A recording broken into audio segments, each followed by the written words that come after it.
hoje o nosso encontro vai ser citologia, que é um tema, gente, que na verdade ele é um tema que ele agrega várias questões.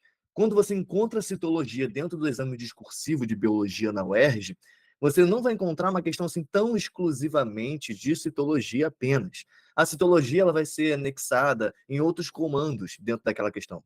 Então é por isso que a gente tem que considerar que a citologia é um assunto base, um assunto estrutural, vamos dizer assim. Porque se você não entende a citologia, fica muito difícil você entender outros assuntos, como fisiologia, como citogenética, que mais? Metabolismo. Então, a citologia ela é muito importante porque ela é a base. Porque quando você encarar uma questão na prova, lá da UERJ, o que você vai ver? Você vai ver que um dos comandos vai ser em relação à citologia, e ela tem um peso muito grande. Por quê, gente? Um comando de citologia, que a gente considera que a citologia é um dos assuntos menos desafiadores dentro de toda a área da biologia, ela tem o mesmo peso de um outro assunto mais complexo. Perfeito? Então, turma, o que você tem que avaliar dentro de citologia é, cara, a biologia como um todo, ela é uma matéria que o grande desafio, o seu maior desafio com a biologia são os detalhes. Decorar os detalhes, os mecanismos. Quem concorda comigo aqui? A biologia é um dos conteúdos maiores e mais extensos que tem dentro da grade de ensino médio. Mas eu quero que vocês entendam exatamente isso. A biologia, no exame discursivo, ela não vai extrapolar o conteúdo do ensino médio. E quando a gente pensa muito em relação a isso, professor, biologia, eu estudo e vou embora. Eu vou embora. Quem é que tem essa sensação? Começa a estudar e parece que não estuda nada, porque ficou vendo tantos detalhes, parece que é uma reação em cadeia que ocorre com os estudos de biologia. Que você começa a estudar um detalhe, você do nada você já está lá embaixo. Você já se aprofundou, você já viu que existem várias coisas dentro daquele assunto que nunca passou pela sua cabeça que aquilo ali poderia existir. Alguém passa por isso? Alguém aqui já sentiu isso? Alguém já passou por isso estudando, gente? Enquanto eu bebo uma aguinha aqui. Então, gente, a biologia é muito interessante você entender o quê? Que a UERJ ela vai cobrar de você os assuntos de ensino médio, tá bom? É o primeiro passo a você entender que é uma prova, que é uma prova de ingresso a uma graduação. Então, se é uma prova de ingresso à graduação, o assunto que é cobrado é assunto de ensino médio. Então, gente, é muito bom vocês começarem a estudar e estudar com filtros, tá bom? E até porque, gente, quando as questões elas são cobradas dentro de cada área da biologia, a UERJ ela tende o máximo possível a ser sucinta, ser objetiva. Muitas vezes, por exemplo, no exame discursivo 2024, que foi o último até então, pelo menos 5 questões pediram para vocês justificarem. Quem fez essa prova no passado, no dia? Tinha pelo menos 5 questões para você justificar. E eu acho que foi o recorde. Eu nunca vi tanto justifique, e é por isso também, gente, que o que aconteceu é que as notas reduziram muito por conta disso. Quem é que percebeu isso? A nota de corte não só foi apenas o padrão de correção que foi aumentado, mas também foi a incidência de justifiques.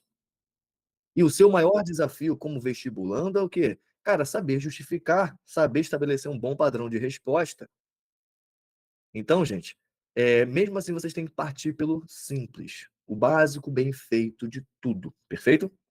Primeiro, antes de começar os nossos assuntos aqui, quem tem dificuldade em estabelecer um padrão de resposta aqui? Alguém? Ou é muito tranquilo isso? Cara, eu sei escrever, eu sei justificar. É todo mundo, né? Mas tudo bem, gente. Então isso é só para vocês verem.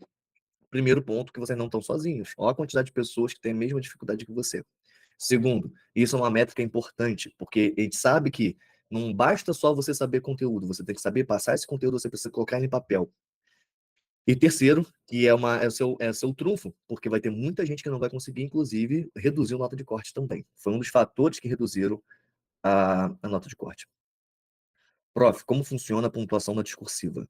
São 2 pontos cada questão, e distribuídos uniformemente por comandos. Tá bem? Tem peso 2. Mas o que que acontece? Sim, tem peso 2. Biologia continua tendo peso 2. No caso, para medicina, ciência, pessoal de biomédicas em geral. tá bom? Psicologia e história, se eu não me engano, que é peso 2.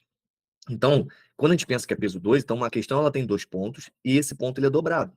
Então, o total que uma questão vale de biologia, para a maioria dos cursos, vai ser 4 pontos, tá bom? É assim que funciona. E a escala de correção, gente, é de 0,25, perfeito? 0,25. Não, é história, Bia. É história, biologia e história. Antigamente, antigamente era biologia e língua estrangeira. Atualmente é biologia e história. Prof, biologia é tranquilo? Depende, Iago. Depende. Para mim, biologia é o assunto mais complexo no exame de qualificação, tá bom? Pensando no exame de qualificação, biologia para mim é o mais difícil. É o mais difícil, entende? Tem várias outras áreas que são muito, muito, muito, muito mais fáceis.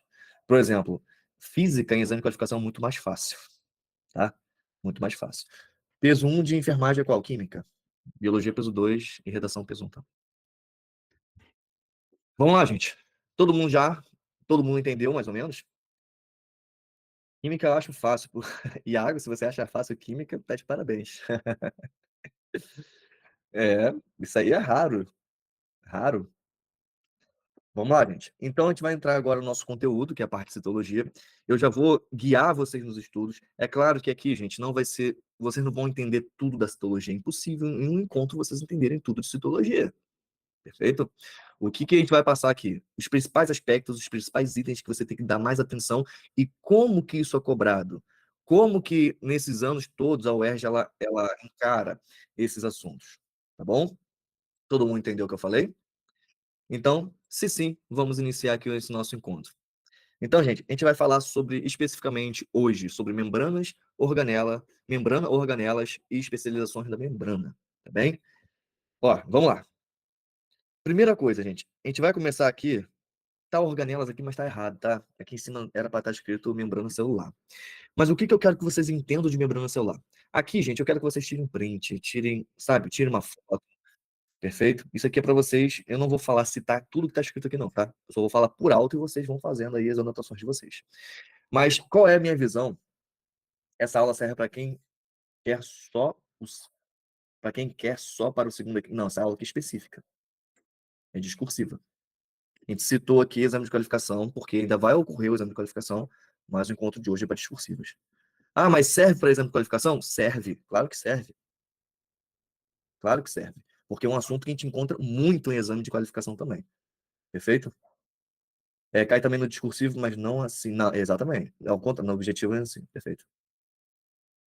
Vê se não é a internet de vocês aí. Todo mundo tá enxergando bem aqui? Ó, a maioria tá enxergando bem. E aí, qual vai ser? Ó, vou virar a tela. Vê se melhora para a maioria de vocês. Melhorou para vocês a visão?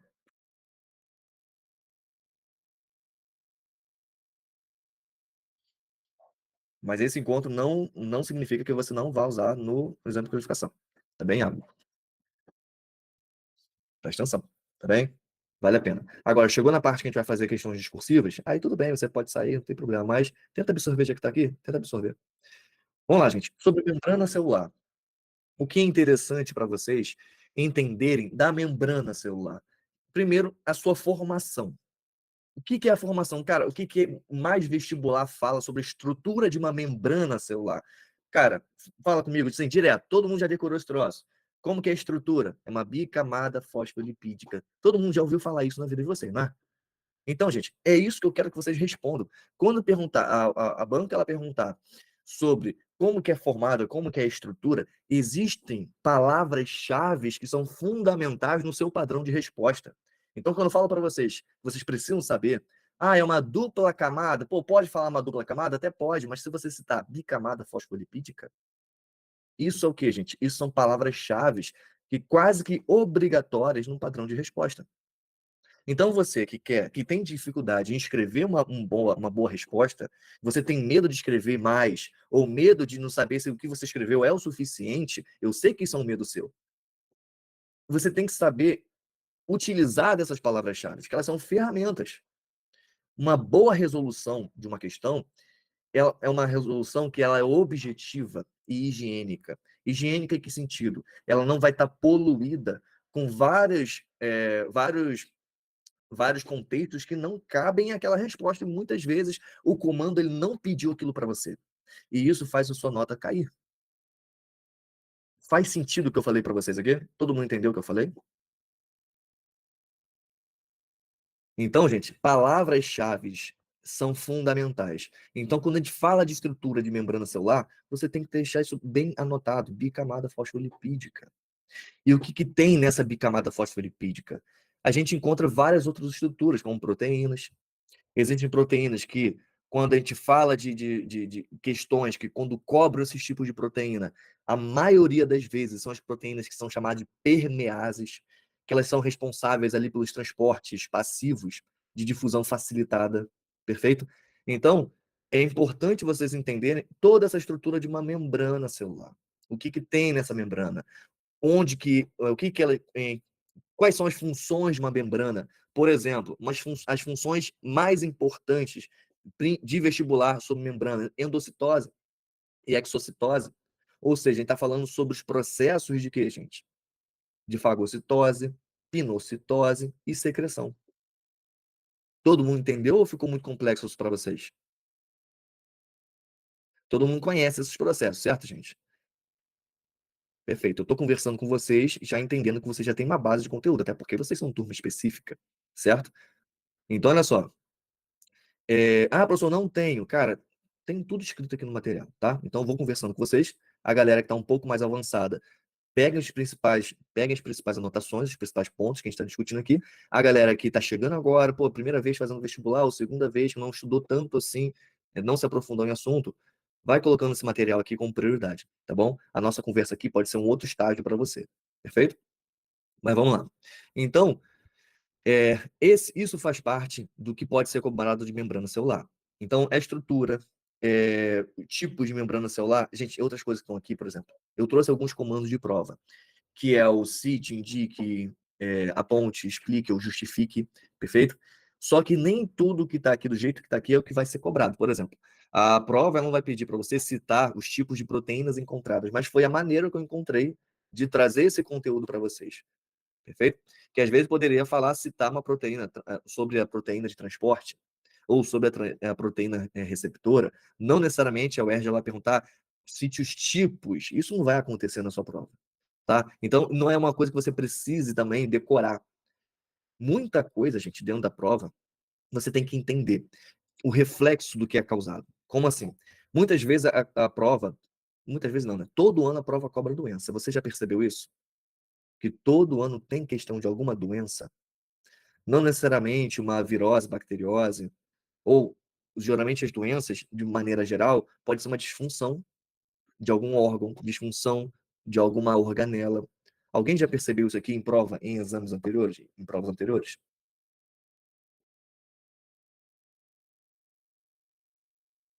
Sempre cobra doença, tá bem? Então, gente, é importante vocês entenderem o que vocês precisam estudar todas as doenças possíveis? Não. Claro que existem doenças que são muito frequentes. Por exemplo, professor, eu não vou estudar diabetes. Cara, é um tiro no pé, porque diabetes é uma doença que comumente ela é cobrada, não só a mellitus tipo 1, tipo 2, mas também insípidos, porque tem a ver tanto com a questão do ADH, que é insípidos, quanto a questão da glicose e insulina, perfeito? Nas mellitus. Então é importante vocês estudarem isso também, alguns hormônios que estão envolvidos. Mas tem doenças, por exemplo, que a UERJ cita a primeira vez. E ela não vai citar nunca mais. Então, professor, como é que eu vou saber que ela vai citar uma doença? Eu quero que você entenda que a UERJ ela tem um tipo, uma estrutura de questão que ela é chamada de descritiva. Toda vez que ela for trazer algo que nunca trouxe em sua história, é por isso que é fundamental vocês estudarem não só conteúdo, mas também todas as provas até hoje. Professor, quais provas? O máximo que você puder.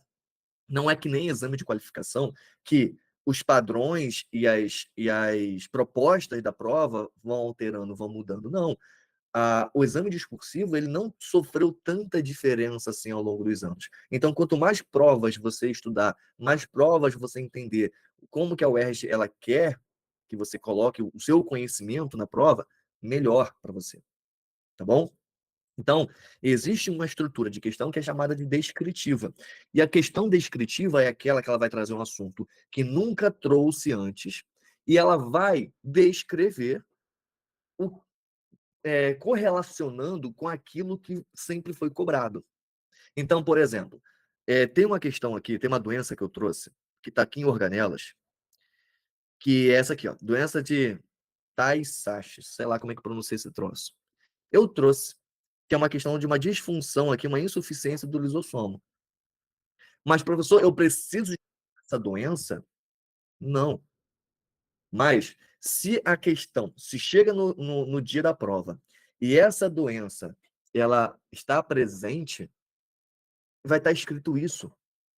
Vai estar ali escrito para vocês de uma maneira descritiva. Por exemplo, ela vai falar um monte de coisa, não vai falar que é uma questão do lisossomo, mas vai falar, por exemplo, a decomposição de substâncias como glicolipídios. Aí fala que é uma determinada organela. Aí você sabe, cara, só tem uma organela que faz decomposição de substâncias, que faz a digestão de substâncias. Essa organela é o lisossomo. Vocês estão conseguindo entender o que eu estou falando aqui, gente? Eu estou conseguindo ser claro para vocês? Então, é tudo porque a gente está em uma determinada reta final para a prova. E geralmente vocês ficam mais perdidos ainda. Vocês não sabem o que fazer, como estudar. E quando vem alguma informação nova, o que acontece? Vocês ficam desestabilizados. Porque isso é uma coisa que vocês não estavam esperando receber, essa informação. E quando recebe, você encara como mais uma pendência que você precisa colocar, estudar. E você se encontra num cenário onde você já tem coisa pra caramba para estudar e você já não sabe mais por onde começar. Alguém aqui se sente assim?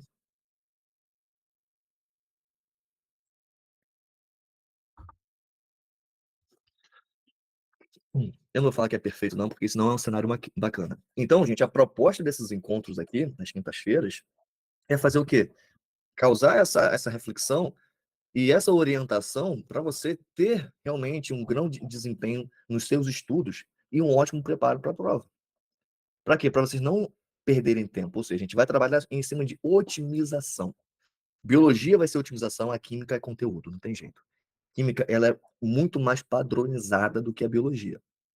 A biologia é extensa, a química é sempre a mesma coisa todo ano. Todo ano vai cair uma questão de atomística, todo ano vai cair uma questão de físico-química, todo ano vai cair uma reação orgânica, todo ano a mesma coisa, toda hora. Eu tô até enjoado, não aguento mais química. Mas a biologia ela é extensa. Então, para você não ficar desesperado com a quantidade de coisas que você precisa colocar em prática até o dia da prova, prestem atenção em tudo que vai ser falado aqui, tá, gente? Mas vamos lá. Então, voltando lá, que a gente está lá em membranas, a gente não está em organelas. Então, gente, são pontos muito importantes. Então, de membrana, entender como que é a estrutura da membrana e as suas funções. Então, tudo que você for estudar de biologia, você tem que estar ciente da estrutura, da função e das principais características. Perfeito? Então você não vai perder tempo, assim, sabe, se preocupando com detalhezinho de detalhezinho de detalhezinho, não. Foca em comandos de questão. Você viu lá, membrana tem o quê? Quais são os principais itens de uma membrana plasmática? Estrutura, função e característica. E você vai fazer isso com todos os conteúdos que você vai estudar. Porque é isso que o comando da UERJ ela vai cobrar para vocês. E quando ela for cobrar para você explicar ou justificar algum evento, o evento que eu digo, né, algum fenômeno biológico, você sempre vai explicar evidenciando. De novo, você sempre vai explicar evidenciando. Por quê? O mal do vestibulando é querer fazer uma explicação explicando tintim por tintim por tintim. Existem N casos de alunos que vão responder uma pergunta, querem colocar tanta informação, querem explicar como se estivesse dando uma aula. Mas o que a banca espera de você é que você só evidencie e acabou. E ponto. Vocês perdem muito tempo. E lembre de uma coisa, que eu quero que vocês instalem isso na sua cabeça. Que quanto mais informações você colocar no seu padrão de resposta, maior a probabilidade de você perder ponto. De novo, quanto mais informações você colocar, maior a probabilidade de perder o ponto. Esse seu medo de não saber como colocar a resposta, isso pode fazer você errar ou colocar, até você sabe até a matéria, mas você vai colocar aquilo ali no papel de uma maneira que conceitualmente vai estar errado. Entenderam o que eu estou falando? Todo mundo entendeu o que eu falei aqui? Então é por isso que você vai trabalhar, toda justificativa vai ser uma evidência. Por exemplo, apareceu um gráfico em tem duas, sei lá, duas espécies. Até vou citar um exemplo de hoje, né? Recebi uma questão, Isa, né? Falando num gráfico, falando sobre plantas C3, C4, e é um gráfico de curvas em relação à taxa de fotossíntese e luminosidade e temperatura. Aí tem uma planta A e a planta B. A planta a curva ela é mais ascendente, é maior, e a curva B já é menor. Aí pergunta, aí a questão era, o comando, indique qual é a planta do tipo C4 e justifique a sua resposta. Aí pronto. Quando é pedido, aponte o sítio, indique, quando geralmente é gráficos, tabelas, imagens, geralmente o comando ele é o indique, ou identifique, tá bom? São esses dois comandos que são muito, parecem muito quando envolve esse tipo de recurso de questão. O que você vai falar? Muito simples. Vai ser a planta A. Aí vem depois, justifique. Justifique, você sempre vai justificar, você sempre vai explicar usando as mesmas ferramentas interpretativas que a questão te deu. Presta atenção no que eu falei agora. Você sempre vai explicar, você sempre vai justificar usando as ferramentas interpretativas que a questão te deu. E nesse caso dessa questão que eu citei, qual foi a ferramenta interpretativa que a questão te deu? Um gráfico.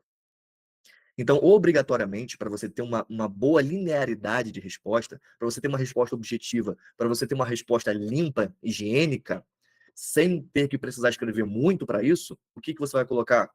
A justificativa. Você vai começar assim, pois, de acordo com o gráfico, porque é a ferramenta que foi te dada, de acordo com o gráfico, pode-se observar que, e continua, que a curva A tem maior taxa de fotossíntese.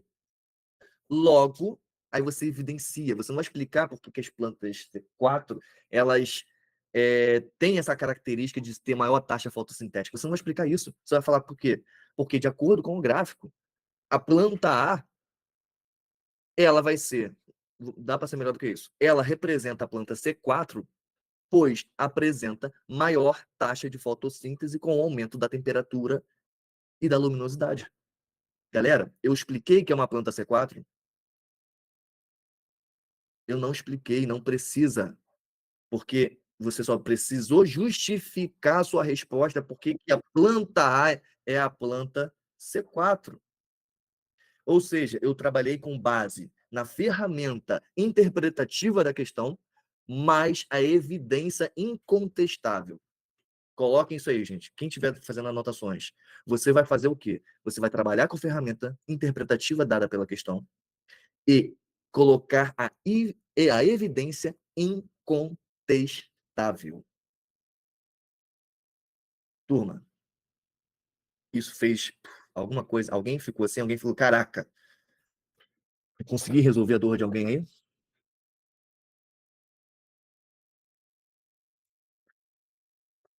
Fez sentido para vocês isso?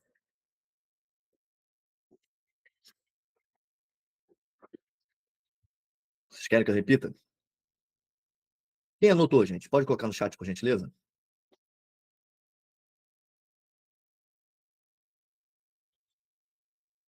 Isa, tem como colocar no chat, por gentileza? Só para a gente dar segmento aqui. Tá bem? Ju, vamos te ajudar aí. Vamos lá. É... Vamos aqui começar agora com organelas. Galera, dentro de organela, as organelas em si, elas são bastante vistas, pois ela está dentro de vários conteúdos, como eu falei para vocês. E existem várias organelas. Só que essas organelas, assim, existe um padrão muito grande de cobrança, que o top 1 e o top 2 de cobrança de organelas estão ocupados pela mitocôndria e pelo cloroplasto. Depois a gente encontra os ribossomos, complexo de Golgi e os lisossomos. Todo mundo anotou isso? Esse vai ser o seu grau de prioridade nos seus estudos de organelas. E eu quero que vocês entendam que não vai ficar, o papel das organelas não vão ficar restritos ao funcionamento da célula. De novo, o papel das organelas na banca da UERJ não vai ficar restrito ao funcionamento das células. Porque o que você estuda? Ah, qual é a função do núcleo? Ah, o núcleo é enviar, tá ali, armazena todo o material genético, libera RNA mensageiro para a produção de proteína. Ah, qual é a função de ribossomo? Síntese proteica. Ah, qual é a função do lisossomo? Digestão celular. Ah, qual é a função da mitocôndria? Produção de energia. Ah, qual é a função do complexo de Golgi? Empacotar e liberar substâncias.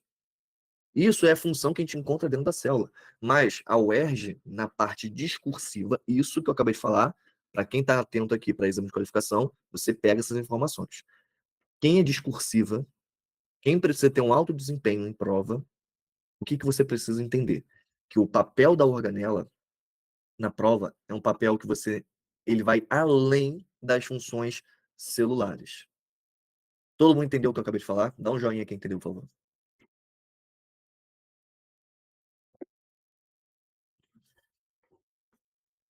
Perfeito. Então ele vai além das funções celulares. Eu quero que quando vocês forem parar para estudar esse assunto, você vai se preocupar com esse extra, mas cuidado, tá bom? Cuidado para você não ir muito longe. Perfeito? Vamos lá. Então, ó, tire print de vocês aqui, dessa parte aqui. Aqui fala um pouco sobre o núcleo e a relação do núcleo com o envelope nuclear. Perfeito? Uma coisa que é muito importante você saber, o núcleo, ele tem uma membrana. É muito análogo à membrana que reveste a célula inteira, tá? A membrana celular. Só que existe uma característica, que é a porosidade. Perfeito? Então, ó, anota, isso é uma palavrinha-chave. Porosidade. E por que que essa membrana ela precisa apresentar poros? Coloca no chat para mim. Quem sabe a resposta. Por que que a membrana, perdão, nuclear, precisa apresentar poros?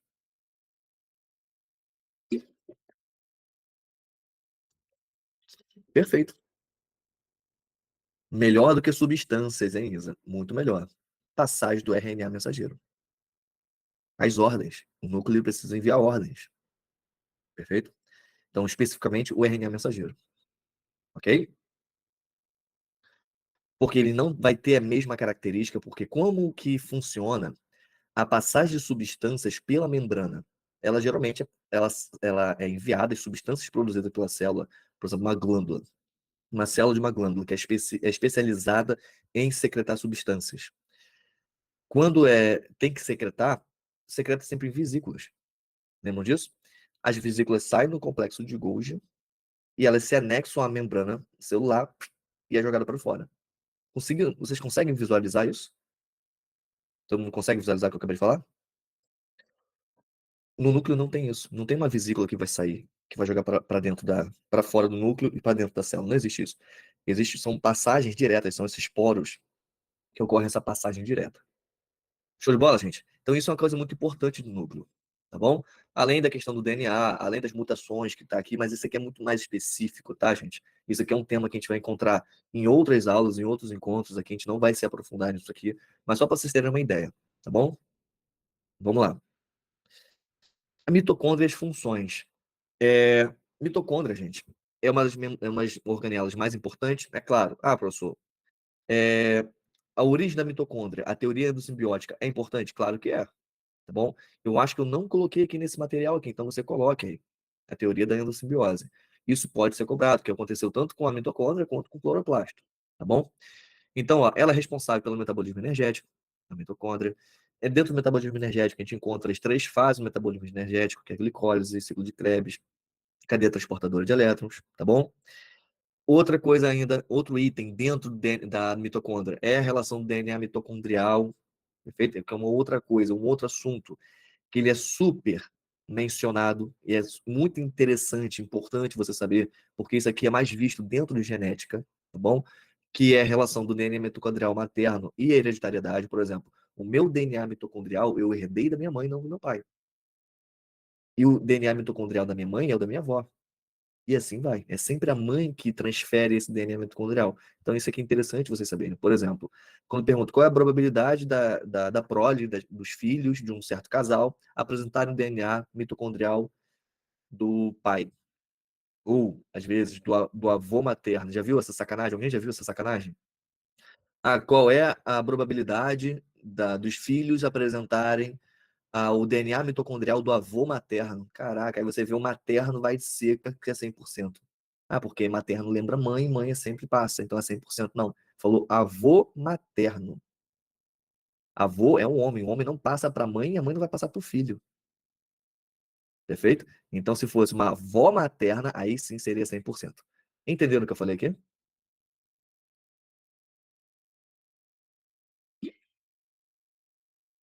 Que nada. As ciências nunca se desconectam.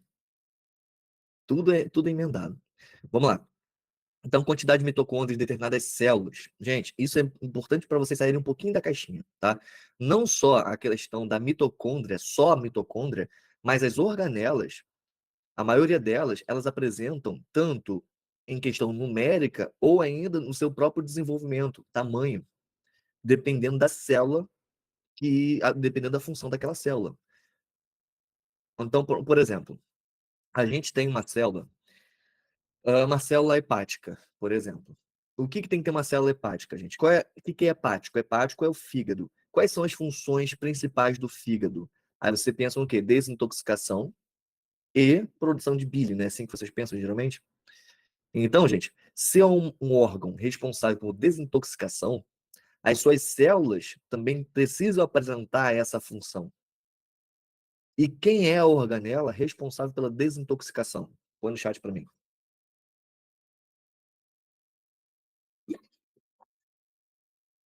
Cuidado, hein, Marcos?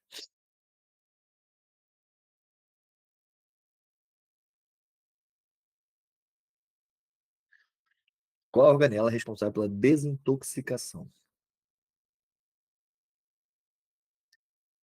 Eita, que preguiça, né? Retículo endoplasmático liso, peroxissomo, ele catalisa, ele desintoxica especificamente peróxidos, tá bem? Mas quando a gente fala, por exemplo, de toxinas, né? Por exemplo, medicamentos, álcool, perfeito? Quem é que faz esse papel de desintoxicação é o retículo endoplasmático liso, tá bem? Só cuidado com essa informação. É porque dentro do metabolismo, o peroxissomo não é também planta, mas o que tem a ver, Paulo? Ah, maravilha, Marcos, maravilha. Planta, a organela específica de planta vai ser o cloroplasto. Então vamos lá. Então, quando a gente pensa em retículo endoplasmático liso, em células hepáticas, o retículo endoplasmático liso ele é muito desenvolvido. Ele aumenta de tamanho, não em quantidade. Agora, quando a gente pensa, voltando para a mitocôndria, quando a gente pensa em quantidade de mitocôndrias, quem vai ter maior quantidade de mitocôndrias? As células musculares das asas das aves migratórias ou as suas próprias células musculares.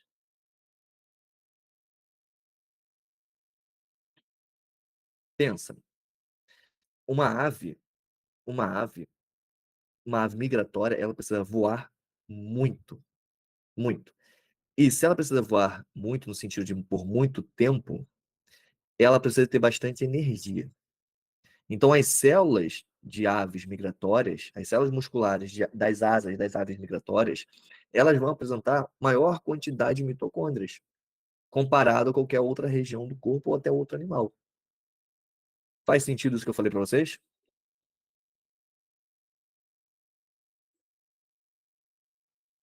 Perfeito. Então, ó, isso é muito importante também vocês só saírem um pouquinho da caixinha, tá? Entender que certas organelas, não só a mitocôndria, elas podem apresentar quantidades ou ainda ser uma organela com maior desenvolvimento ou menor desenvolvimento, tá bom? Vamos lá. Então, aqui doenças relacionadas e também o papel da mitocôndria em relação à apoptose. Isso aqui tá errado. Isso aqui tá errado.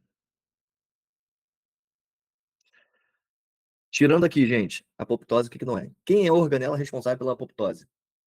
Mas antes, o que é apoptose?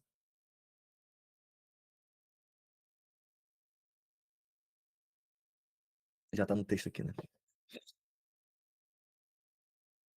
Morte programada da célula. Exemplo de apoptose. Não, esse texto não tá errado, não, só que tá muito específico. Exemplo, o clássico, fala o clássico para mim.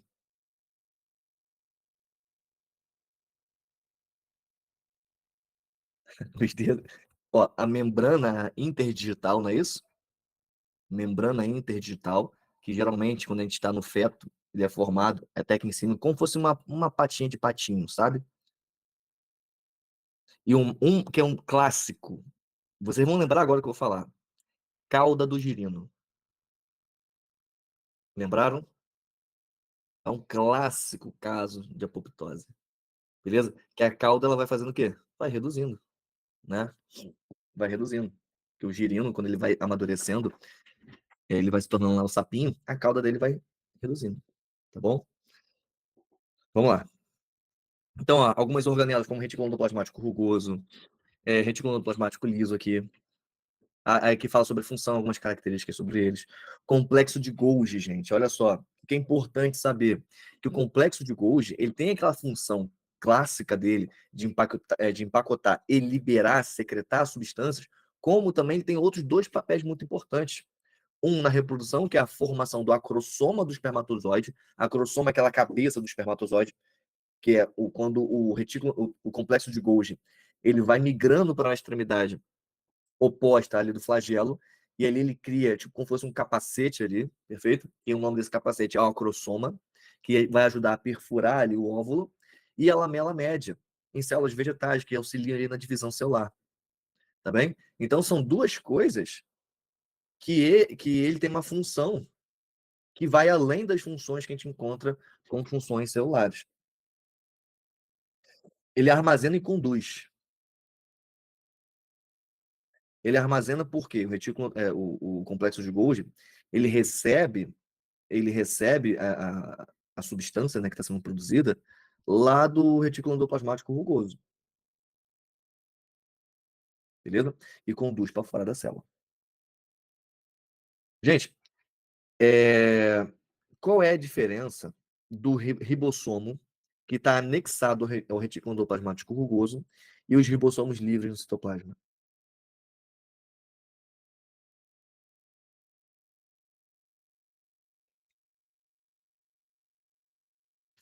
Qual a diferença dos ribossomos anexados no retículo endoplasmático rugoso e os que estão soltos no citoplasma?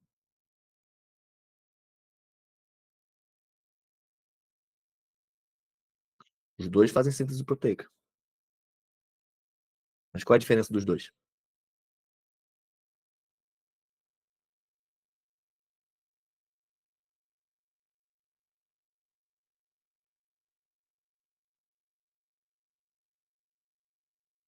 Pensou um pouquinho além, Marcos, da pergunta que eu queria fazer. Ou pelo menos da resposta que eu gostaria que vocês dessem. Gente, é, por que que eu tenho... Vou melhorar então a linha de raciocínio aqui. Por que que eu tenho ribossomos no retículo endoplasmático? Anexado no retículo endoplasmático.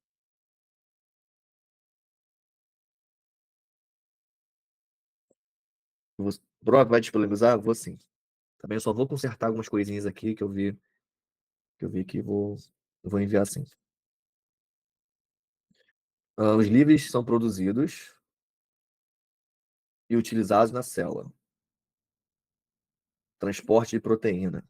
Vamos lá. Gente, a resposta é muito simples. Às vezes eu falo que vocês pensam pra caramba, cara. Esse é o grande problema, às vezes, né? É bom, claro que é bom saber tudo isso.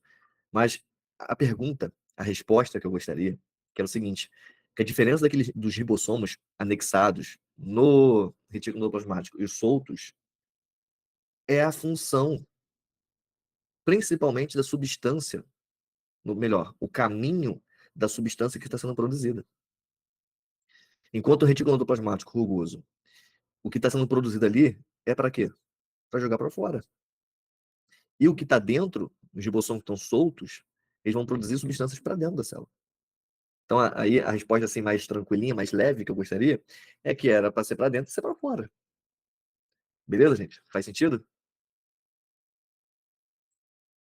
Mas vocês estão muito bem, tá? Vocês estão muito bem. Vocês pensam muito além mesmo. E eu nunca vi, Marcos, questão, nunca, de uma coisa aqui que você falou, em relação ao complexo de Golgi receber prótons, nunca vi questão disso, tá bem? Então, ó, mas tá ótimo, tá bom? Só cuidado na hora da prova, perfeito? Vamos lá. É, lisossomos. Eu já citei aqui para vocês, né, mais cedo nesse encontro. Isso, coisa simples, pelo amor de Deus. Mas você também, mas vamos pegar um pouco coisa simples aqui. Porque a prova ela cobra essa simplicidade. Ela quer muito a lucidez dos vestibulandos, sabe? Mas vamos lá, ó. Lisossomos. É, além do lisossomo que a gente já citou aqui, é que vocês pensam sempre em digestão, né? Digestão por meio da pinocitose ou fagocitose. Mas também, gente, o lisossomo também faz digestão de organelas que já estão defeituosas ou velhas. Por exemplo, você tem uma mitocôndria dentro do seu citoplasma lá, que não está produzindo tanta energia, às vezes está gastando mais energia do que produzindo. É interessante ter essa mitocôndria ali? Não. Então vai o lisossomo, ou seja, ele faz uma reciclagem, ele faz uma limpeza dentro da própria célula, tá bom? Além também de alguns fenômenos, como a apoptose. Show de bola, gente? Vamos lá. Aí vem os peroxissomos, ribossomos, cloroplasto. Esse aqui já é mais focado na célula vegetal. Turma, tranquilo até agora? Como é que vocês estão? De boaça?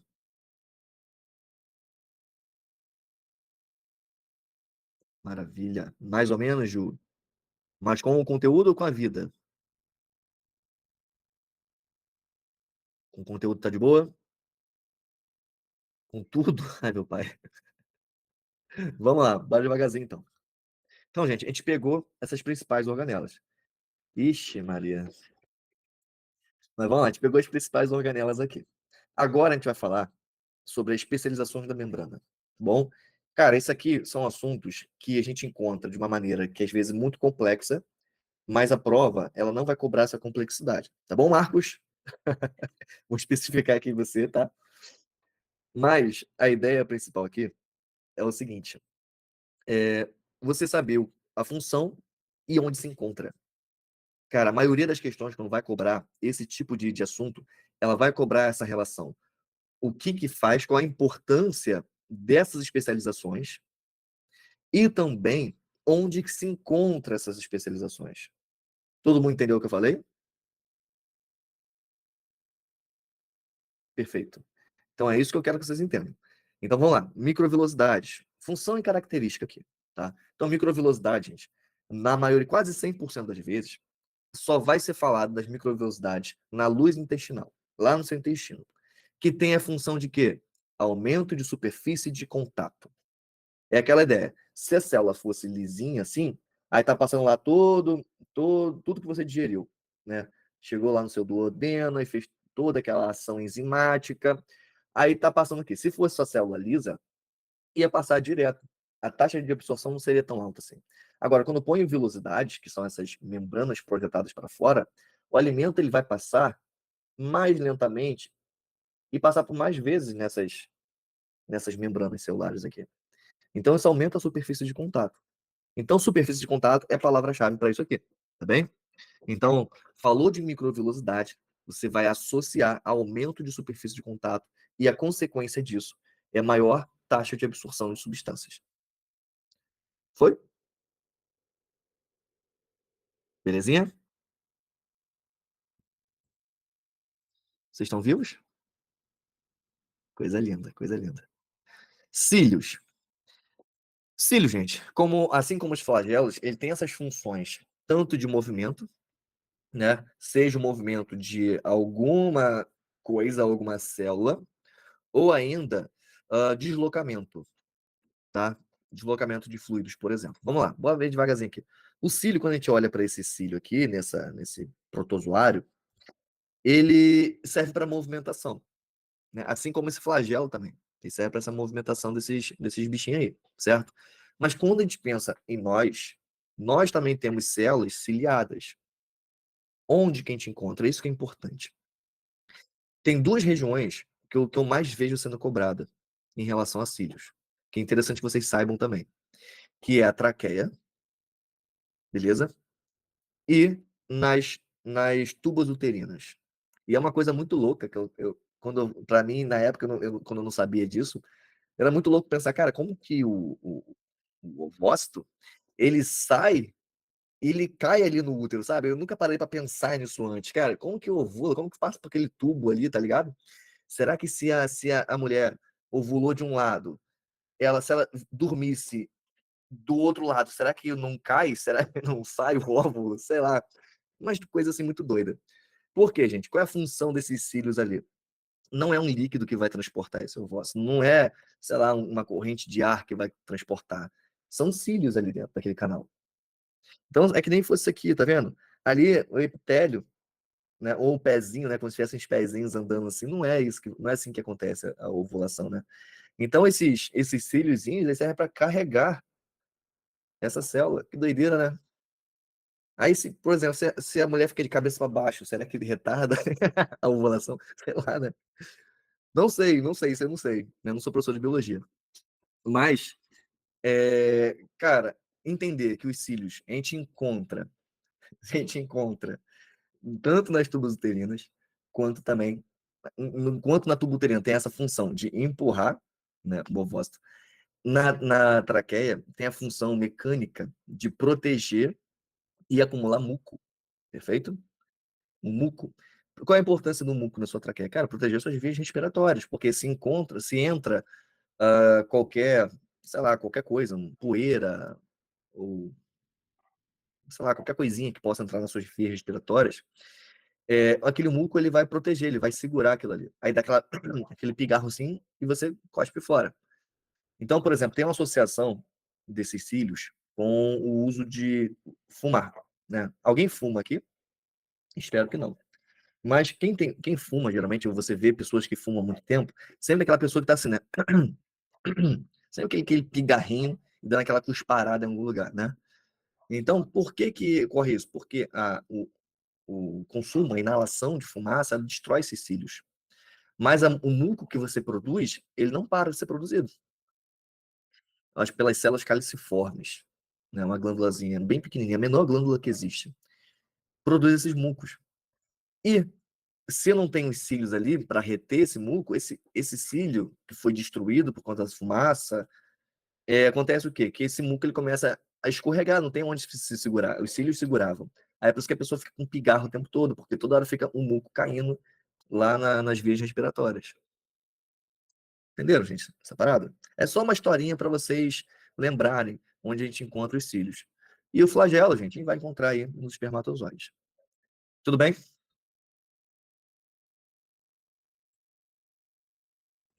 E o que é interessante vocês saberem sobre os dois? Eles são formados por microtúbulos. Mas, professor, eu preciso decorar essa informação? Não. Quando a UERJ for cobrar isso, ela vai cobrar falando, por exemplo, lembra que as questões elas são descritivas, tá? Muitas questões elas são descritivas. E se ela quiser te falar algum defeito dessas estruturas, ela vai mencionar isso no seu texto, tá bom? Vamos lá, continuar. Aqui a gente tem as junções intercelulares, beleza? Que são as junções oclusivas, ou ainda chamadas zônula de oclusão, ou junções aderentes, ou zônula de aderência. Os desmossomos e as junções comunicantes, né? E a nossa famosa junção comunicante é a junção do tipo gap. E a gente encontra onde?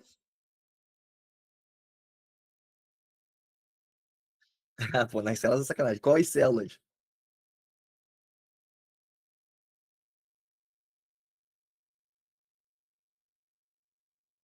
Tá, melhor. A gente encontra em muitas células, mas principalmente em quais células a gente encontra bastante junção tipo gap?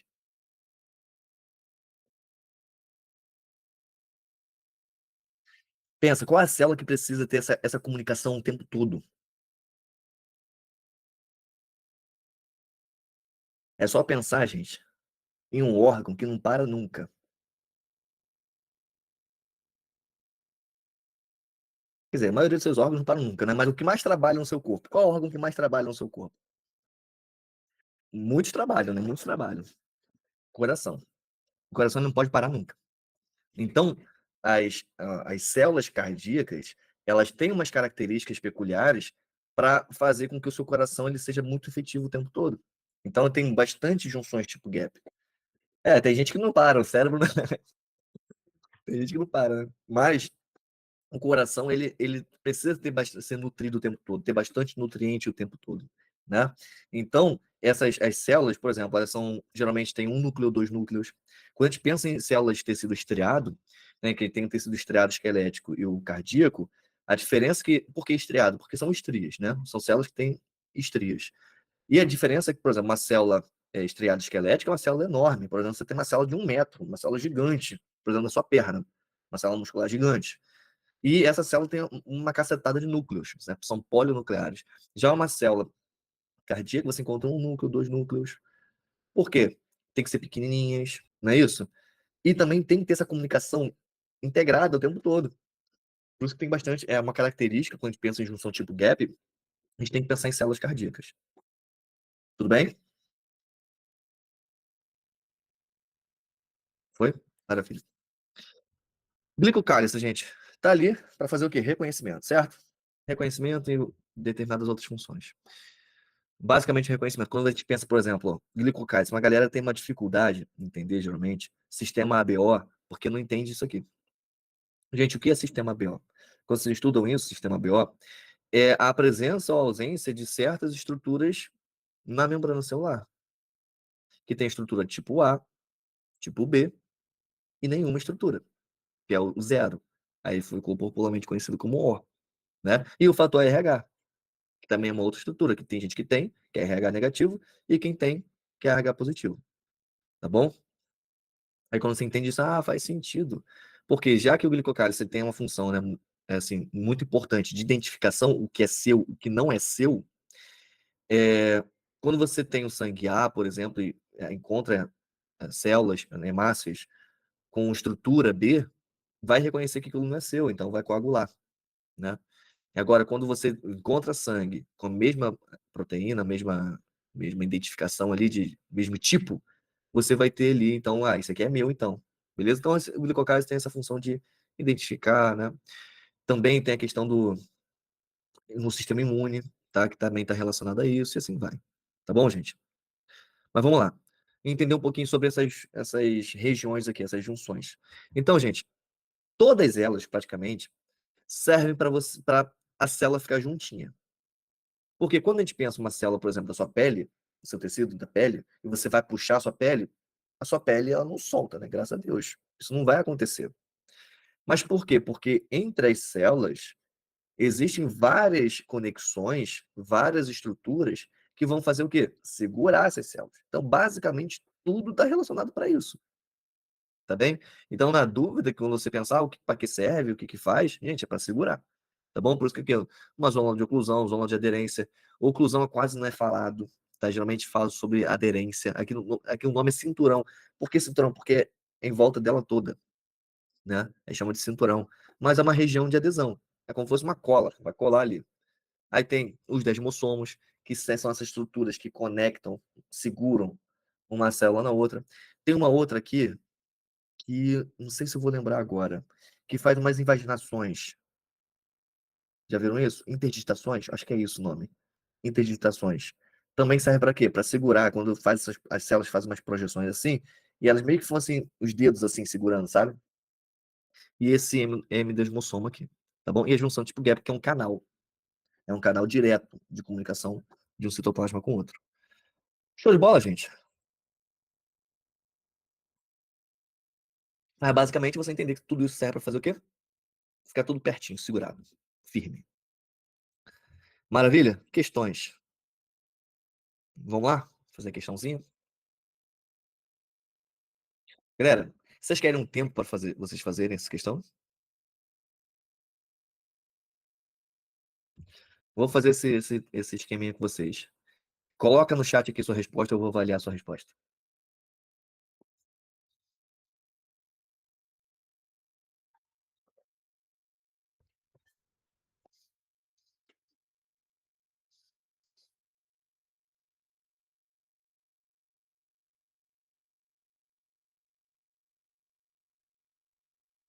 Érica, une as duas células, conectam as duas células diretamente. As células vizinhas.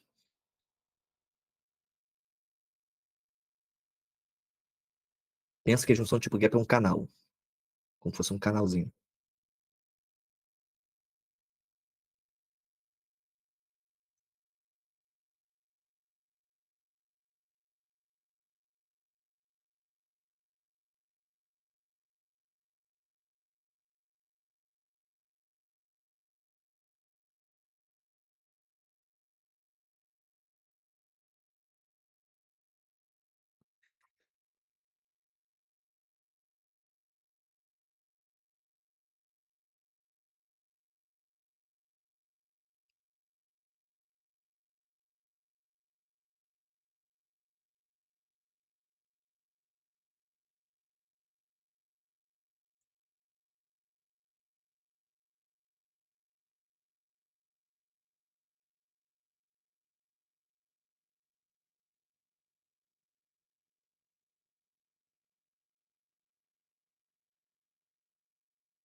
Duas respostas agora só?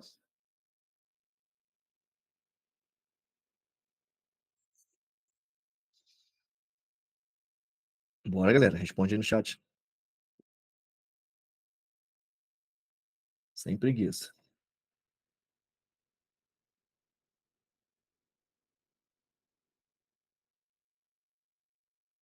Se tá igual da Isa, tá errado. Tá com erro. Não completamente. Ninguém botou certinho aqui até agora. É a dica que eu vou dar para vocês. Nenhuma resposta aqui tá com o ponto completo.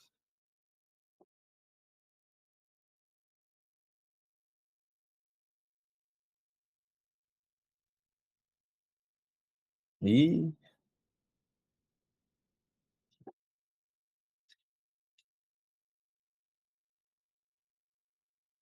ainda tá incompleto. Vocês continuam incompletas.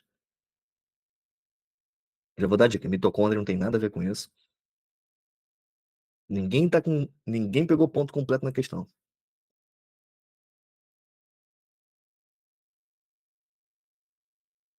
Não.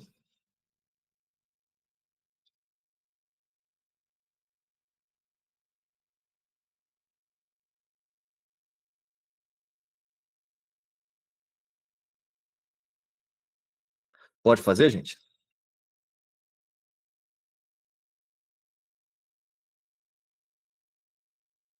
Alguém quer tentar mais? Ninguém quer tentar mais? Gostei das tentativas, gostei. Gostei.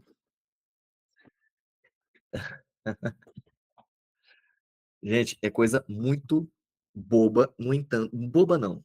Conceitual. Lembra que eu falei para vocês? Palavras-chave fazem uma diferença absurda? Fazem uma diferença absurda. Vamos lá, devagarzinho aqui. Então, o que, que a gente encontra aqui na questão? Ó, nos últimos anos, estudos mostraram que em neurônio de paciente com Alzheimer, é aquela coisa, gente, preciso estudar o Alzheimer para a prova? Não.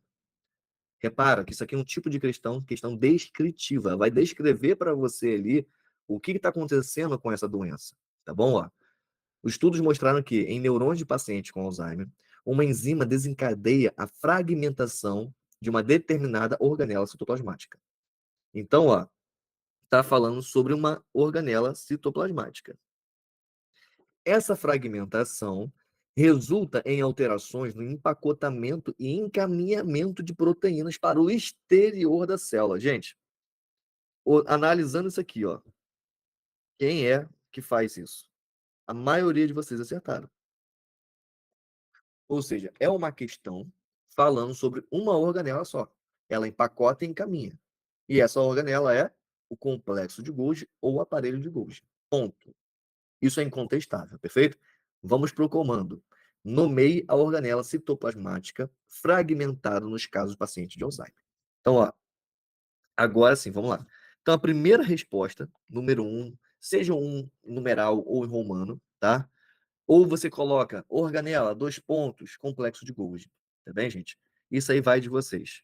Eu vou colocar, citando aqui, ó, organela, complexo de Golgi.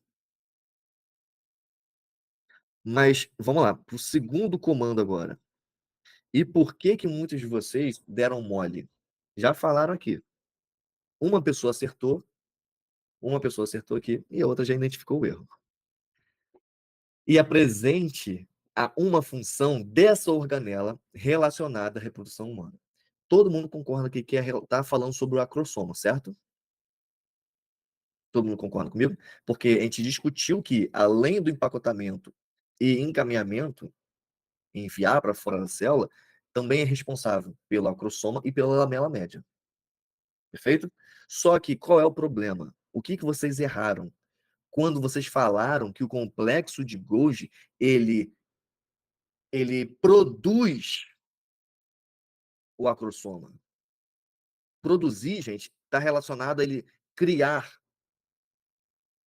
O complexo de Golgi, ele se torna, perfeito? Ele se torna o acrossoma, ele se torna a lamela média.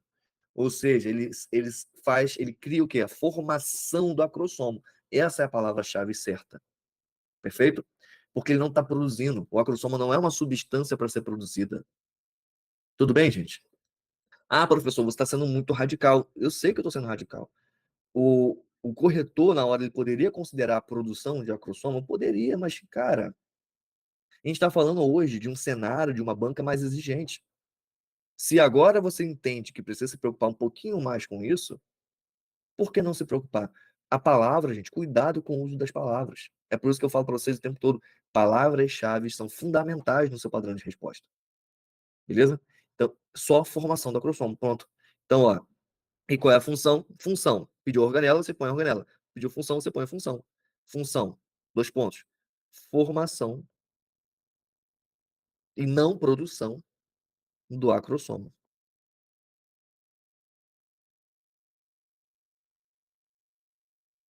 Tudo bem, gente? Todo mundo entendeu o que eu falei? E eu preciso ser chato com isso, tem que ser. Porque isso é conceito, erraram o conceito. Tá bem? E é aquela coisa, gente, o nosso trabalho aqui é fazer vocês performarem. O nosso trabalho é vocês não errarem um ponto desse. É uma questão difícil essa aqui, gente? Vocês consideram uma questão difícil? Eu não acho uma questão difícil. Só que, cara, o seu trabalho, a sua preparação para a prova, ela tem que ser uma preparação que quem está acostumado a fazer simulados e tudo mais, corrigir simulados, ou fazer provas, ou passou alguns anos fazendo prova da UERJ, vocês entendem que, cara, errar um 0,25 aqui, um 0,25 ali, um meio ali, cara, faz sua nota despencar. Despenca a sua nota. Quem aqui não fez a prova ano passado, achou que ia ter uma nota X, e quando vê a nota, vê a nota muito inferior. Porque teve esses descontozinhos, descontozinhos, desconto. Cara, isso aqui é tipo fatura de cartão. Ah, um 10 reais ali, um 20 reais ali, não ligo, 20 que aí do nada tem lá 1 milhão de fatura, né, para pagar a fatura. Vocês entendem isso? Então o trabalho, gente, é fazer o quê? Cara, vocês precisam reduzir danos. Então, por exemplo, a gente fez uma resposta muito objetiva e uma resposta que ela é muito próxima, praticamente a mesma do padrão de resposta da UERJ. Foi? Bora ver se tá todo mundo aqui. Bia, Dara, Érica, Fabrício, Gabi, Iago, Isa, Júlia, Juliana, Lara, Marcos, Mariana, Miriam, Paola, Soraya, Thaís, Vitória. Show de bola? Maravilha. Vamos para a próxima? Essa aqui é a mesma questão. E o padrão de resposta, ó. Simples e objetivo, galera. Bem simples e objetivo. A parada é vocês sempre estarem analisando. Estudar, gente, prova é fundamental no seu processo, presta atenção.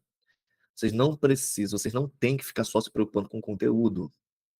Às vezes, muitas vezes, isso eu quero que vocês entendam isso, tá, gente? Muitas vezes você já tem o conteúdo necessário para sua aprovação. Muitas vezes você já tem o conteúdo necessário para sua aprovação. Então, é um momento que é interessante vocês entenderem como colocar esse conteúdo. Isso é muito importante, tá bem? E isso só vai sanar você fazendo essas provas anteriores e analisando o padrão de resposta. Galera, vai lá. Vejo vocês aí. Tente fazer essa questão número 10. Vamos procurar alguns elementos. Lembra que eu falei para vocês lá no início sobre como escrever um padrão de resposta? E essa aqui é uma questão que ela envolve esse explique, um justifique, né? Por mais que o indique ele é para indicar algo pontual, nesse caso, esse indique ele trouxe uma ideia de quê? Indicar um motivo, uma razão, uma justificativa, tá bem? Então, para isso, gente, para vocês fazerem uma boa resposta, vocês precisam encontrar os elementos presentes nessa questão e usar eles como ferramentas, perfeito? Vamos lá. Deixa eu ler aqui, vou ler a questão e daqui a pouco eu vou ler cada coisa que vocês falaram aqui, tá bem? Vamos lá. A ausência da proteína dineína, aí vai falar o que a dineína faz. Importante para o bom funcionamento dos flagelos e cílios. Ou seja, vamos lá, bora devagarzinho destrinchar isso aqui. Então, ó, o que é importante para o bom funcionamento? É a dineína. É preciso estudar sobre ela? Não. A questão já está falando isso aqui, beleza? Só que, continua, é uma consequência. O que é a consequência? A ausência dessa proteína. É a consequência de um distúrbio hereditário em seres humanos. Perfeito? Beleza. Consequência de um distúrbio hereditário em seres humanos. Beleza, só está falando da ausência da diena. Vamos lá. Indique o motivo pelo qual essa alteração genética resulta em frequentes problemas respiratórios nos seus portadores. Então, aqui está entendendo que se essa diena ela não está presente, vai afetar o quê? Um bom funcionamento de flagelos e cílios. Correto, turma? Todo mundo chegou nessa interpretação, certo? Maravilha. Então, deu ruim nos flagelos e cílios. E a gente entende que flagelos e cílios a gente encontra onde? A gente encontra os cílios tanto na traqueia, quanto ainda nas trompas uterinas, certo? E os flagelos, onde que a gente encontra? Nos espermatozoides. Essa parada aqui é bom vocês saberem. Então, ó, então não está funcionando bem. E qual a relação dela com a questão do problema respiratório frequente em portadores? Como a maioria de vocês falaram, está relacionado ao quê? Ao acúmulo de muco. E qual a importância do muco? Reter impurezas. Perfeito, gente? Isso? Então, se eu não tenho um funcionamento desses cílios na minha traqueia, vai acontecer o quê? Vai acumular muco e sujeira. Mas você nunca vai chamar de sujeira de sujeira. Sujeira é o quê? Impureza. Tudo bem isso, gente? Então, o primeiro motivo aqui é esse. A sua resposta tem que estar falando sobre isso. Tudo bem? Todo mundo entendeu essa parte, né? Porque eu vi que muita gente colocou isso. Então, se os cílios não estão funcionando bem, a pessoa está com dificuldade, problema respiratório, por conta dessa presença de muco concentrada e essas impurezas. Tudo bem? Vamos lá.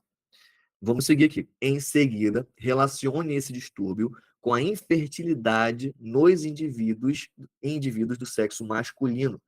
Pensa agora na fertilidade. Fertilidade, gente, tem a ver com reprodução. E tem a ver com flagelos, não cílios. Então você pensa agora que os flagelos, que a gente encontra onde? Nos espermatozoides, eles não estão funcionando bem. E como que isso causa infertilidade? O que o espermatozoide tem que fazer? Ele tem que chegar até o óvulo. Se esse flagelo não está funcionando, ele vai conseguir chegar no óvulo? Não. Essas são as ideias. Perfeito, gente? Todo mundo entendeu só as ideias? Agora a gente vai ver aqui as respostas de vocês, tá? Vamos lá para cima. Ó, primeiro aqui que botou. Cadê? Cadê? Tem uma incompleta, mas eu vou ler aqui. O não funcionamento de cílios provoca um acúmulo de muco. Perfeito, tá? Se você quisesse um pouquinho mais, muco e também impurezas do ar. Perfeito? Érica, Gabi, o não funcionamento dos cílios causa o acúmulo de muco e impurezas nas vias respiratórias. Perfeito. O mau funcionamento dos flagelos prejudica a locomoção dos espermatozoides. Gente, eu ainda colocaria, né, Gabi, presta muita atenção aqui, tá? Tanto na primeira quanto na segunda. Eu colocaria ainda uma conclusão, uma mini conclusão, só para certificar do que você falou. Então, o não funcionamento dos cílios causa acúmulo de muco e impureza nas vias respiratórias.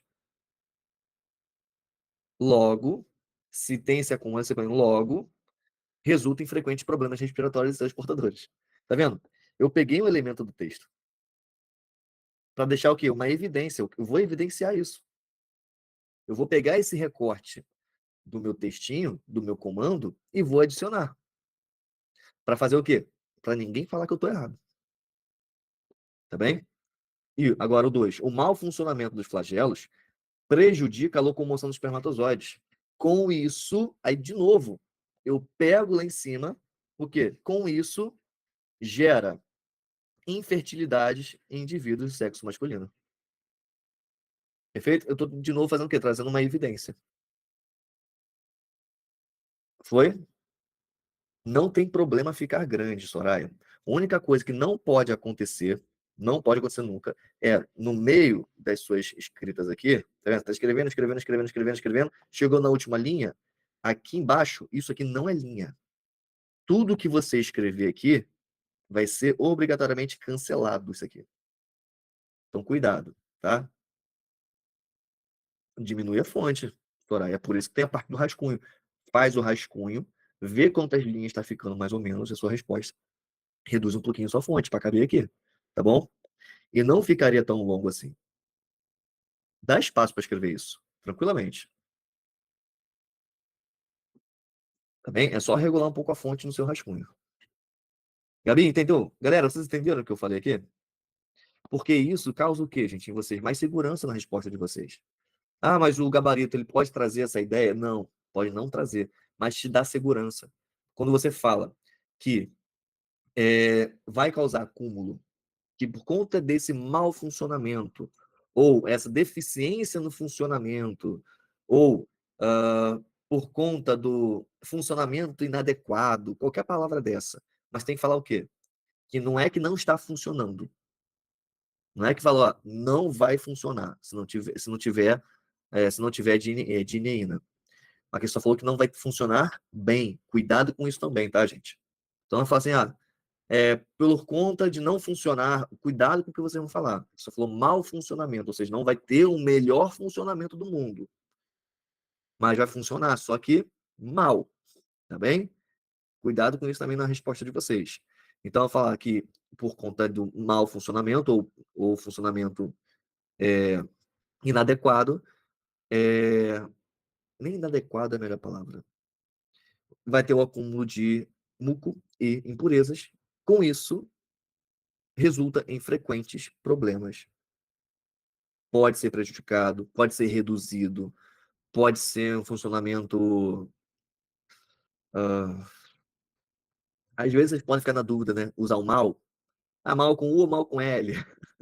Não, imagina, sua pior resposta vai ser isso. Você vê se foi mal com U ou mal com L, imagina na hora. Então, ou você substitui, né? É, deixa eu pensar uma outra palavra. Ou um funcionamento reduzido, não sei. Deve ter algum outra palavra para substituir isso aí, com certeza. Boa, Soraya, trazendo aqui informações gramaticais. Mas entenderam isso, gente? Vamos lá. Então, eu só adicionaria isso aqui no de Gabi. Vamos lá, aqui o restante. Bia, pois afeta a ação dos cílios presentes nas fossas nasais, não. De impedir a entrada de micro-organismos. Prejudica a locomoção do espermatozoide. Perfeito. Mas o primeiro comando ele foi totalmente perdido, tá, Bia? Érica, prejudica a locomoção dos espermatozoides, causando baixa mobilidade. Ah, respondeu o segundo comando agora, né? Perfeito. E aí você poderia concluir também, com isso, causando essa infertilidade em indivíduos do sexo masculino. Soraya, porque o mau funcionamento dos cílios e flagelos causa o acúmulo de muco, aí resultando em problemas frequentes respiratórios. Beleza? Faltou só essa conclusãozinha, tá bem? Ah, mas precisa? Não. Se tivesse até aqui, estaria perfeito, tá bom? Ah, mas professor, eu não falei das impurezas. Não importa. Porque se eu tenho acúmulo de muco, é incontestável, preste muita atenção, não coloquei impurezas, mas eu coloquei acúmulo de muco. E o muco, ele causa problemas respiratórios, esse acúmulo causa. Então, não necessariamente você tem que colocar os dois, muco e impurezas, tá bem? O muco, quiçá, ele é o mais importante aqui. Se fosse só impurezas, até ficaria meio assim, né? Mas o muco ele é o mais importante, tá? Se botasse um grau de importância entre os dois aqui. O não funcionamento do flagelo atrapalha a locomoção dos espermatozoides e em seguida conclui. Isa, o mau funcionamento dos cílios poderá, com o mau funcionamento dos cílios, poderá se acumular muco e impureza. Ô, Isa, que você só trocou o verbo, né? Dois. Sem o funcionamento dos flagelos, a locomoção dos espermatozoides será afetada. Com isso, e conclui. Thaís, o mau funcionamento dos cílios impedem a remoção das impurezas.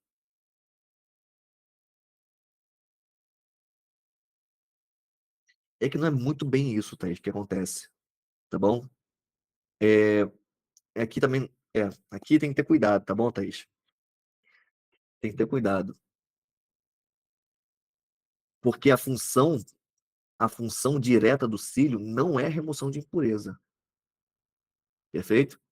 Então, cuidado aqui, porque a questão ela focou muito no cílio em si, tá bom? Cuidado com isso aqui.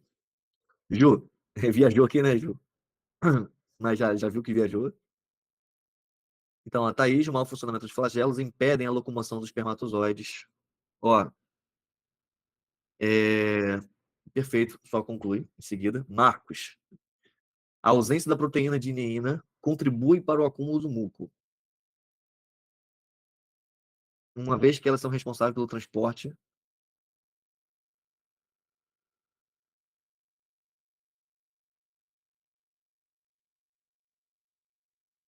e impureza nas vias aéreas. Esse distúrbio pode cometer as proteínas, afetando microtúbulos, assim dificultando o transporte dos espermatozoides, causando infertilidade. Eita porra!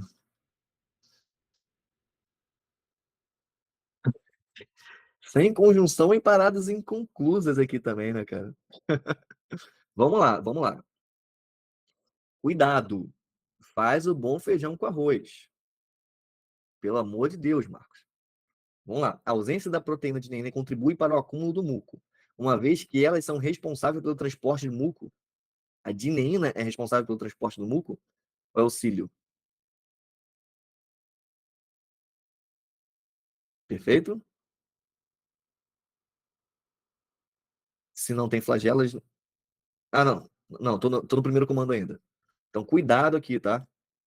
Você entendeu a questão, só que não conseguiu colocar ali na, na, no raciocínio certo. Então, a ausência da proteína de neína contribui para o acúmulo do muco, uma vez que elas são responsáveis pelo transporte. Isso aqui zerou essa primeiro comando aqui. Zerou totalmente esse primeiro comando. Segundo, esse distúrbio pode acometer as proteínas que afetam os microtúbulos. Olha, a questão nem falou disso, tá bem? Ela não falou diretamente disso. Cuidado. Tipo assim, um tiro no pé. Ah, professor, eu estudei isso aqui, eu sei que é isso assim. É uma proteína, eu sei que é dineína, eu sei onde que ela atua. Eu não sei. Eu vou de acordo com o que está dizendo a questão. Beleza, Marcos? Eu não sei se a dineína ela atua diretamente nos microtúbulos que compõem ali o flagelo. Tá bem? Então, é um bom feijão com arroz de verdade. É você usar apenas o conhecimento básico. Devo usar o mesmo comando dela? Então, por exemplo, ó, nesse caso aqui, bora ver como que ficaria. Ó. Esse distúrbio pode acometer, não é nem pode, ele acomete. Né? Ele acomete, aqui já foi dito que ele acomete. Então não pode. Pode é uma probabilidade de. entendeu? Pode ser que não afete, mas não, aqui já falando que vai afetar, a ausência ela vai afetar, tá bem? É, microtúbulos, assim, dificultando o transporte dos espermatozoides. Então, a outra coisa também que ficou implícita aqui, como se o microtúbulo ele fosse responsável pelo transporte. É como se fosse um canal onde os espermatozoides passam. Entendeu como que fica esquisito aqui? Será que uma pessoa que ela nunca viu, ela nunca estudou essa matéria, ela conseguiria entender que o microtúbulo ele faz parte da estrutura do espermatozoide, faz parte da outra estrutura do flagelo que está no espermatozoide? Se ligou? Vamos lá. Esse distúrbio pode acometer proteínas que afetam os microtúbulos, dificultando a mobilidade dos espermatozoides, causando a infertilidade, aí seja saindo dos túbulos, causando a sua infertilidade.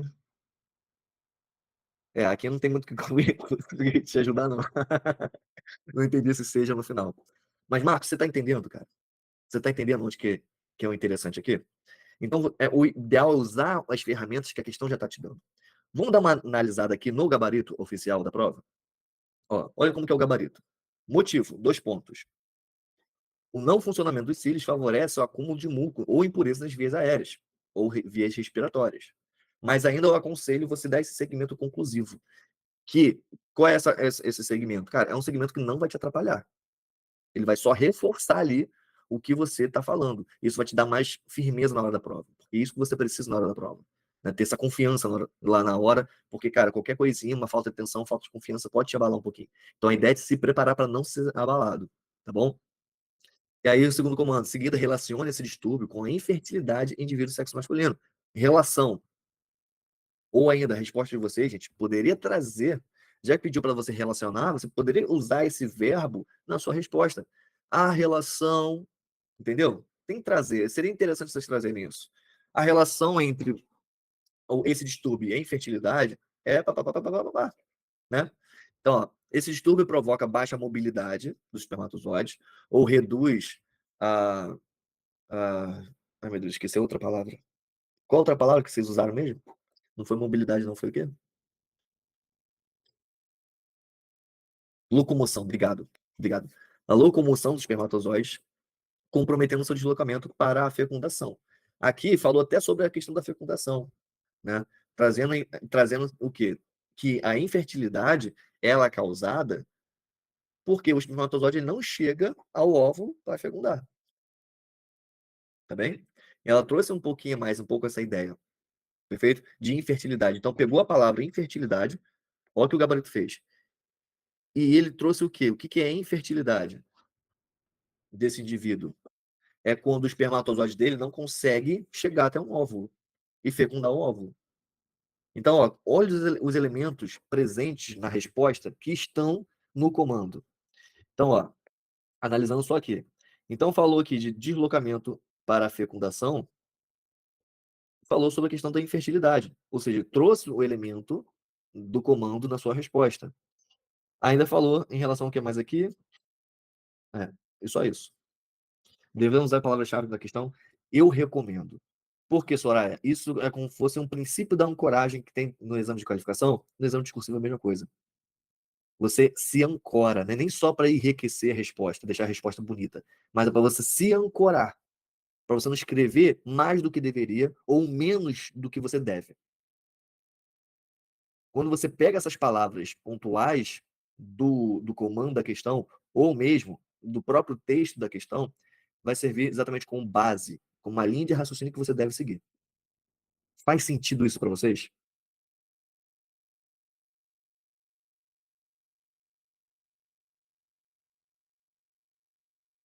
Mas se não tivesse o complemento conclusivo que eu falei para vocês, Thaís, não, não. Porque o que foi falado aqui foi apenas.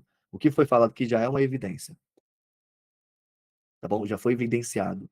Entenda que o gabarito ele não falou sobre a ação da proteína, não falou nem de microtúbulos, não foi específico, tá vendo? Isso aqui é só uma evidência. É por isso que é interessante vocês trabalharem com evidências incontestáveis. Vocês não têm que explicar tintim por tintim aquilo ali, aquele processo. Entendam, isso aqui é conteúdo de ensino médio. Isso aqui é ensino médio. É claro que vocês vão encontrar essa relação da DINA em ensino superior. Beleza? Vocês vão encontrar, mas lembrem, sempre se ancorem nesse raciocínio. Que você precisa saber o quê? O que está proposto no ensino médio. Tudo bem? E é isso que a prova quer de você.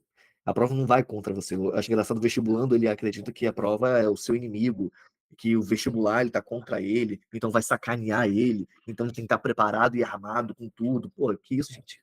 Loucura. Não torna esse processo mais louco do que já é, não. Então, gente, comecem a trabalhar com esses elementos que eu citei com vocês hoje, que isso vai te ancorar, isso vai te segurar, isso vai te regular, tanto no seu padrão de resposta e principalmente nos seus estudos. Perfeito? Dito tudo isso, meus amores, um beijo no coraçãozinho de cada um. Espero que vocês tenham aproveitado bastante essa aula, tenha enriquecido um pouco a rotina de estudo de vocês, tranquilizado também um pouquinho o coração. Até o nosso próximo encontro, na próxima quinta-feira. Tchau, tchau.